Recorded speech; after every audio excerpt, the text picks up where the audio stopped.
The top path Beast Handler is considered an S tier tower, and with the latest update, this thing got even better. Yep, they actually buffed the sharks and the top path Beast Handlers again. So this is an amazing tower, by the way. This is an S tier tower according to pretty much every metric in Bloons TD6. I mean, it's good for everything, right? All of its tiers, like the tier 3, the shark, the tier 4, the orca, and obviously tier 4 megalodon are amazing at whatever they do. You don't usually go for the megalodon. I think people usually stop at the orca, but if you wanted to, you can get the megalodon, and that thing is an absolute beast in just destroying bosses if you guys are into bosses. In fact, one of the latest things that the megalodon did is it was one of the key towers in beating elite Bloonarius on chimps mode, as ridiculous as that sounds. So I think it's safe to say that the Beast Handler is one of the better towers, and in this update the changes that happened actually have to do with the third tier, the shark, where the shark's thrash radius now got increased from 10 to 15. This is obviously like a BT6 arbitrary number but essentially the thrash radius got increased by 50%. So whenever it was, the thrashing animation is essentially this flapping of the tail animation when it just goes back into the water, and the radius, or I guess the area of effect, is now being increased by 50%, and the idea behind this is to improve consistency because that thing is not the fastest attacker. Now for those of you guys that usually use the megalodon in going ultra late game, there is a second change that might be very interesting for you, and that's that the insta-kill cap has been improved from 500,000 to 1 million. So essentially every bloon, and we're talking in terms of bad bloons generally where we're going into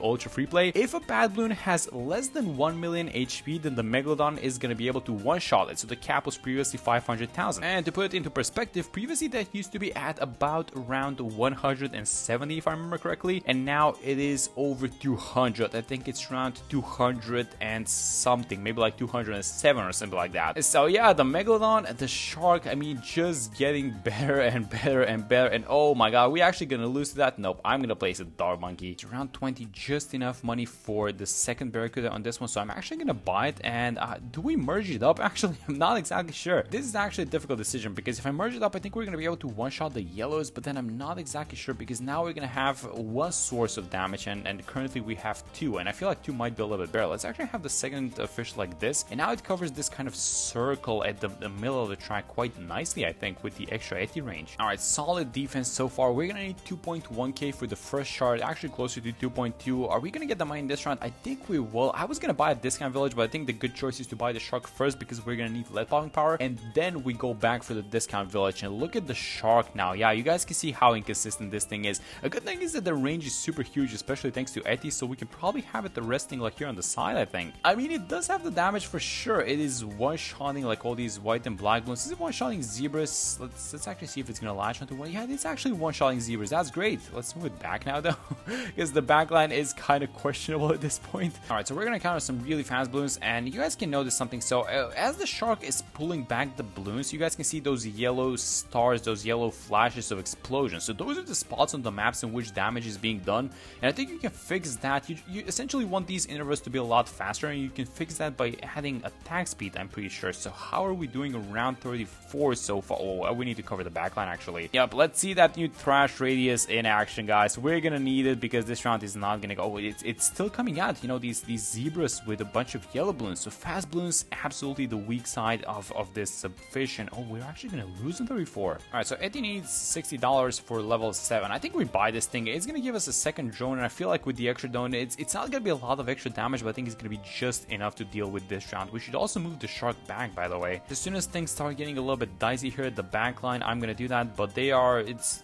actually doing fine with the second drone as far as I can tell. Yeah, there we go. That's all we need. We need just a tiny bit of extra damage. Alright, so let's try with the Eti level 3 ability. So I use it, and I'm also keeping one of the sharks up top. This is the second wave, by the way, and when the third wave appears and passes the range of the top shark, I'm gonna move this guy down bottom. Now with the extra Eti range, look at what we can do. I think we can actually reach the bottom track, like this track with the shark. I think, yeah, look at this thing. It's actually pulling it from down below. I think this is gonna be it, guys. I mean, it's really close at the back line. Yes, we get it done. Thank you, Eti. That was amazing. If you guys have been watching the channel, you guys know that we've been trying this Eti range thingy in at least 2, if not 3 videos so far, and I've been finding so much use out of this thing. It's actually crazy. So let's merge this thing up. Let's buy the third shark. Let's merge everyone up to the top one, and because they're gonna start sharing the range, that means that we can have this top shark into the middle portion of the river, I guess, if we wanted to. Alright, so that's 24 out of 24, so this guy should be super powerful by himself. He's actually gonna be able to one-shot the Moabs. Round 40 is gonna be kind of a joke. There we go. So,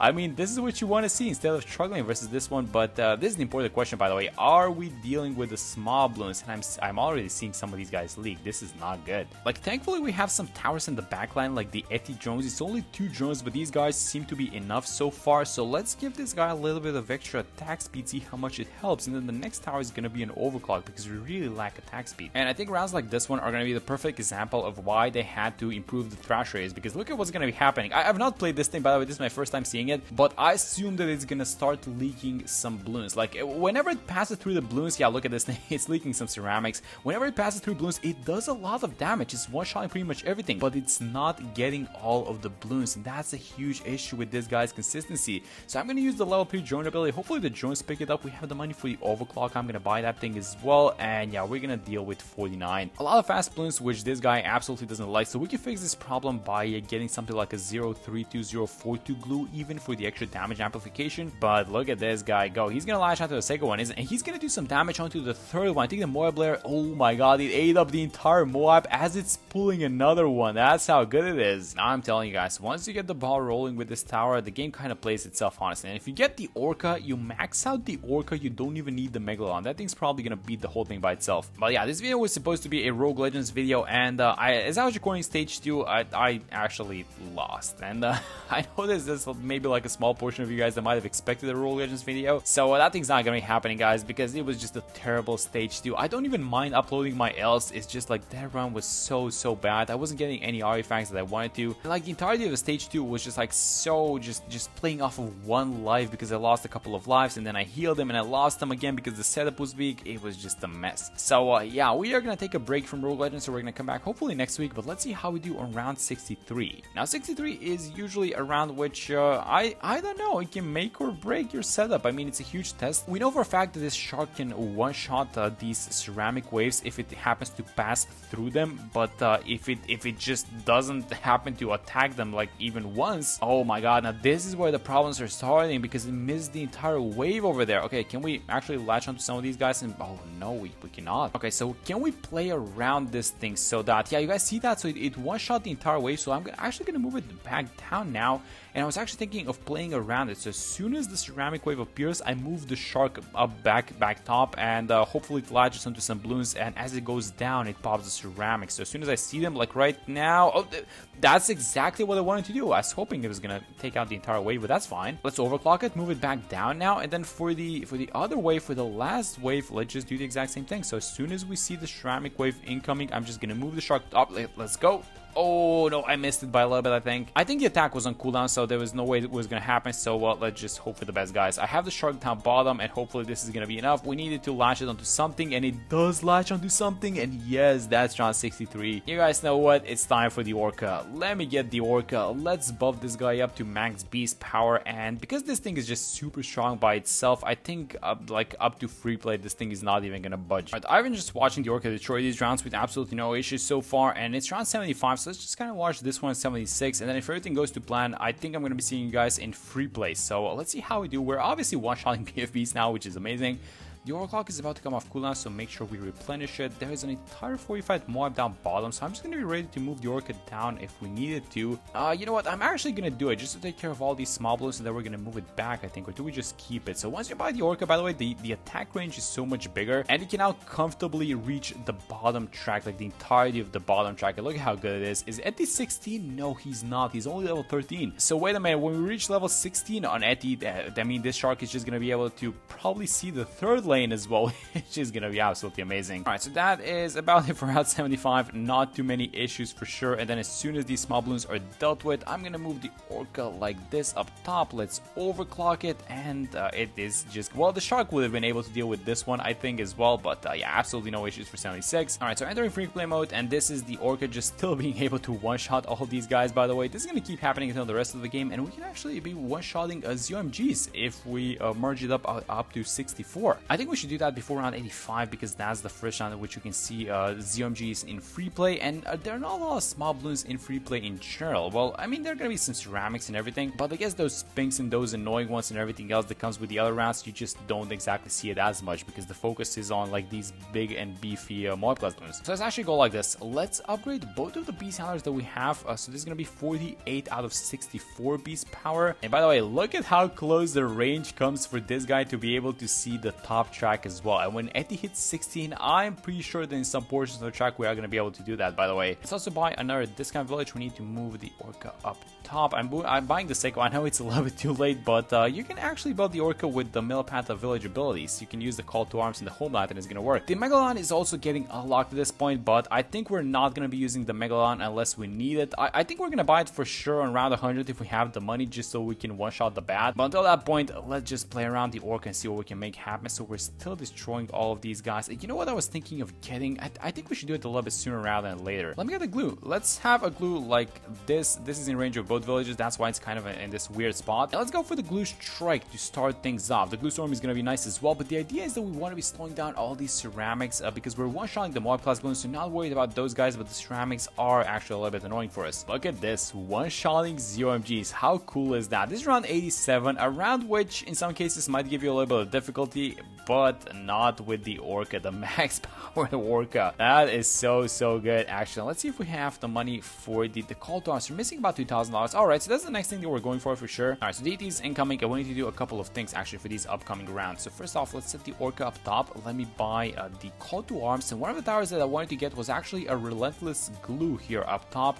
The reason why I wanted to get that is because the glue is going to be able to stack, it's going to be able to slow and stack all these balloons next to each other, and the Orca with its thrash is essentially going to be able to hit more of them at once as it's going back. So let's actually do that right now. Let's have the glue like this. I was thinking started off with the mob glue. It's round 91, so no 45 balloons in this one. A lot of leftovers, a lot of ceramics coming out of these like million BFBs, but the BFBs have been taken care of. There are no mob class balloons on screen besides this one guy at the bottom, so I'm just going to move the Orca down bottom, and that is about it for this one. Let's just create the perfect conditions for this tower to thrive. I want this Orca to like pull back one balloon and destroy everything in its path. Actually, I'm going to set it on strong just for a second, so it's going to be pulling all these ZOMGs, but beneath them there are BFBs, and if you guys are not seeing any BFBs, that's because they're probably getting popped from the thrashing. Then actually take a look at the pop count. Oh yes, for sure. Look at it go up. So 1.1, and it's gonna go up to, it just got like 20k pops in just one pull down. That's crazy. Alright, so round 95, very important round for us. Let's use the overclock. Hopefully we don't leak any DTs, because if we do, we're probably gonna need to move the Orca back, and that's not exactly the ideal scenario. So let's, we're actually having to move it back right now. Let's use the call to arms. Let's get some attack speed. Let's get some popping power up and running, and let's also use the glue strike ability, which we haven't even used once at this point. Is this gonna be enough? The thrash rate, oh, look at the thrash radius, by the way. Look at this new thrash radius. Look at it just affecting the other track as well. That is so cool. Yes, so the AoE on this tower, again, even though it's a little bit inconsistent, the AoE is just so big. It's covering like the second track as well as the first one. That's really good. That's round 95. Alright, so for 96, let's do it like this. Let's set the Orca on strong. It's gonna be pulling back the BFBs, but beneath these guys there should be 45 mobs, and I think with the extra damage, the 45 mobs should be getting popped just from the thrashing. Let's buy one more mob press boomer, set this guy on strong as well, and now we should be setting up all of these guys in just like one single spot. I should probably move this guy on strong as well, by the way. So let's just target only the big balloons, and let's see. Oh yes, that is so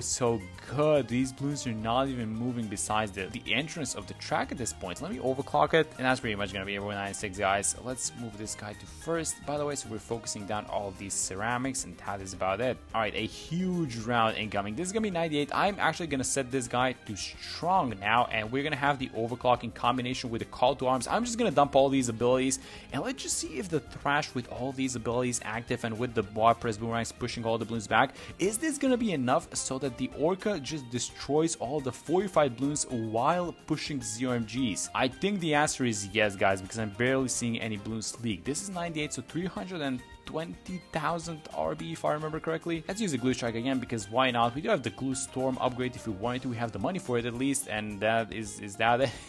That was round 98. What a ridiculous tower. And thanks to the new Eti buffs, by the way, look at the range. It actually does reach the third and the outer track as well. That's crazy how good Eti is now. That's round 99, and let's use the glue strike. Are we gonna need to do anything else? Probably not, but let me not jinx it. We are one-shotting the 45 DTs for sure.